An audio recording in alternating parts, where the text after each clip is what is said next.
دیسی دوا بھی خطرناک ہوتی ہے، ہومیوپیتھک کی دوا بھی خطرناک ہوتی ہے، ان مانو کر جو تقویٰ کرنا چاہے اس کے لیے بڑی مطلب ہے کہ اس میں وہ حد بندیاں ہیں، پیچیدگیاں ہیں.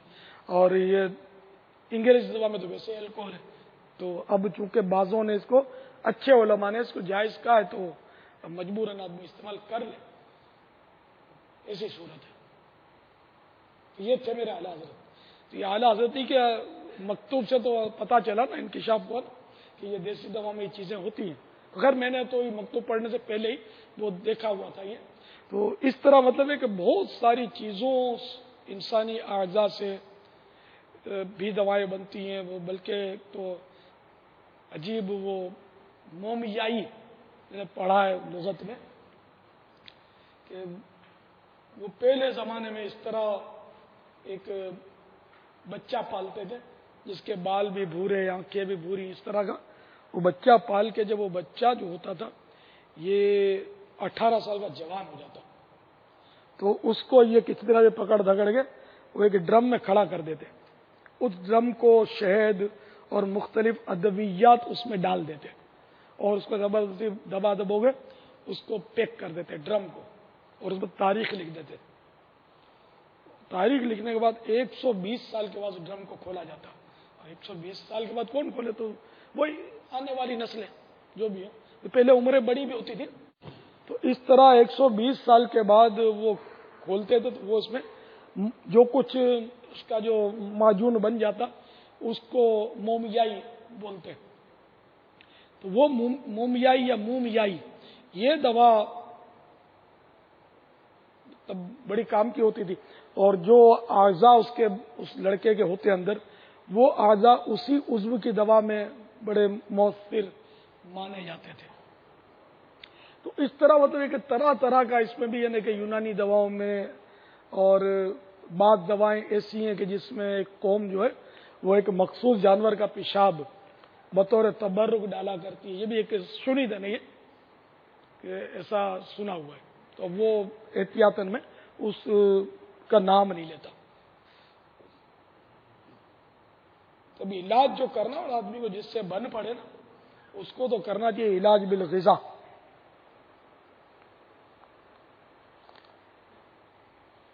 یعنی کہ بعض غذائیں ایسی ہیں جس سے وہ بیماریاں دور ہوتی ہیں، کئی بیماریاں، کئی مطلب یعنی کہ غذائیں ہوتی ہیں. اور یہ جو غذاؤں کے ماہر ہوتے ہیں نا وہ یہ آپ کو بتا سکتے ہیں کہ اچھا آپ کو بھئی فلاں بیماری ہے تو اس کے لیے فلاں غذا لے لو، فلاں کے لیے فلاں غذا لے لو. یہ ایک صورت ہو سکتی ہے. اسی طرح پرہیزی کرنے سے بھی بہت ساری بیماریوں کا علاج ہو جاتا ہے. جو بیماریاں دواؤں سے نہیں جاتی وہ میرا اپنا تجربہ ہے کہ پرہیزی سے وہ چلی جاتی ہیں، تجربہ ہے الحمدللہ.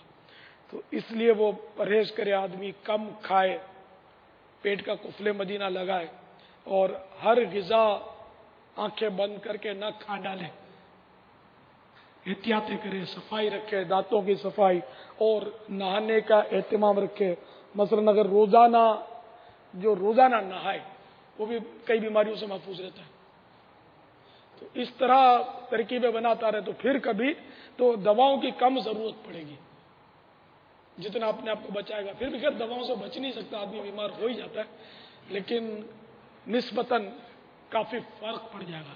مگر ہمارے ہاں ایسا نہیں. ہمارے ہاں تو غذاؤں کا استعمال درست نہیں ہوتا، پھر غذا استعمال کرنا نہیں آتا، یا آتا ہے تو حرص مانے ہو جاتی ہے، نفس اڑی کر جاتا ہے، تو اس غذا کو ہم درست انداز میں استعمال نہیں کر پاتے. اب مثال کے طور پر آپ دیگ کا کھانا کھائیں، دیگ کا کھانا، گھر کے پتیلے کا کھانا، دیگچی کا کھانا، گھر کی، زمین آسمان کا فرق ہوتا ہے. بہت سارے مسالے ڈال کر وہ ٹیسٹی بناتے ہیں اس کو.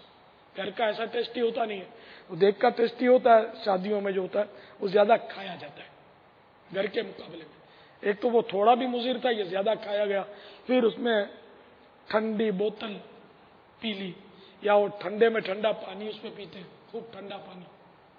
سارے کہ وہ ٹھنڈا اگر کھانے کے بعد ٹھنڈا پانی پیا جائے تو وہ ہاضمے کو بالکل ڈسٹرب کر دے گا، کیونکہ کھانا آپ کو پتا ہے کہ گرمی سے پکتا ہے. اگر آپ کے چولہے پر دیگچی چڑھی ہو، اوپر پنکھا چل رہا ہو، تو کھانا بہت دیر میں پکے گا.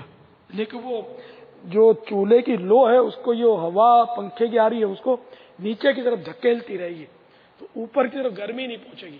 بہت دیر کے بعد کہیں جا کر وہ دیگچی پکے گی. تو آپ نے دیکھا بھی ہوگا کہ کچن میں کسی کے بھی آپ نے پنکھا چلتا ہوا اس وقت نہیں دیکھا ہوگا جبکہ چولہا جل رہا اور دیگچی چڑھی ہوئی ہو.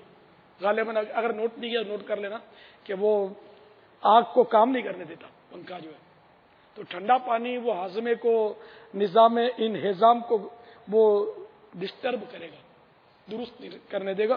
تو پیٹ پھر خراب ہوتا رہے گا. ایسے کئی مریض میں نے دیکھے بولتے ہیں ہمارے کو یوں ہوتا ہے, پیٹ یوں ہوتا ہے, ہضم نہیں ہوتا, کچا نکل جاتا ہے, تو فلاں ہوتا ہے, ہاضمہ خراب ہی رہتا ہے. تو جب ان کو کھانے کا اپنے پوچھیں گے نا تو پھر وہ میرے سے تو چھپاتے ہیں, اکثر بیچارے صحیح بتا نہیں پاتے, لیکن بعض اوقات میں خود ہی انٹرویو لے لیتا ہوں تو پتہ چل جاتا ہے کہ یار بیچارے ربڑ کے پیٹ میں تم پتھر ڈالتے ہو تو کیا کرے گا, ڈسٹرب نہیں ہوگا. تو طریقے سے سلیقے سے اگر حسب ضرورت کھاؤ گے تو انشاءاللہ یہ میدا کام کرے گا. ورنہ اب بھی تو خالی ڈسٹرب ہے, پھر پورا آپ کو ڈسٹرب کر کے بستر پہ ڈال دے گا اس نے, یا موٹا اتنا کر دے گا کہ دروازے میں پھنس جاؤ گے.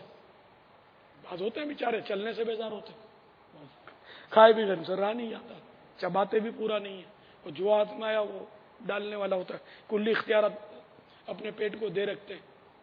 پھر وہ بیچارے طرح طرح کی بیماریوں سے وہ دو چار ہوتے رہتے ہیں. لیکن بعض ایسے ہوتے ہیں کہ ان کا بدن غذاؤں کے بغیر بھی بڑھ جاتا ہے. یہ بھی سنا ہے کہ وہ بیچاروں کا کسی وجہ سے, تو ہو سکتا ہے کوئی اور ایسے امراض بھی ہوتے ہیں جس سے بدن پھولتا ہو. تو اس لیے کسی پر بدگمانی کی بھی ضرورت نہیں ہے. یہ کھا کھا کر اس نے اپنے آپ کو تنو مند کر رکھا ہے, موٹا کر رکھا ہے. یا اگر کسی نے خوب کھایا بھی ہے تو وہ بھی جائز, حلال غذا اگر کھاتا ہے وہ موٹا ہو جاتا ہے تو ٹھیک ہے, ہم اس کو کوئی حکم کیا لگائیں گے, علماء نے تو لگایا نہیں. البتہ باہر شریعت میں یہ لکھا ہے کہ اتنا کھا لیا کہ اب مزید کھائے گا تو ظن غالب ہے کہ بیمار ہو جائے گا, تو اب مزید کھانا حرام, یہ لکھا ہے, بیمار ہو جانے کا ظن غالب.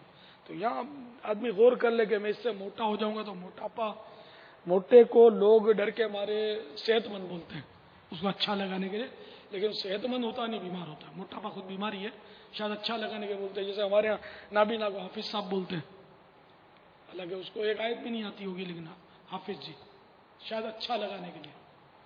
تو اس لیے اگر یہ موٹاپا کھانے سے آ رہا ہے تو یہ ہے تو مرض, اور دوسرے امراض کی یہ امی جان ہے.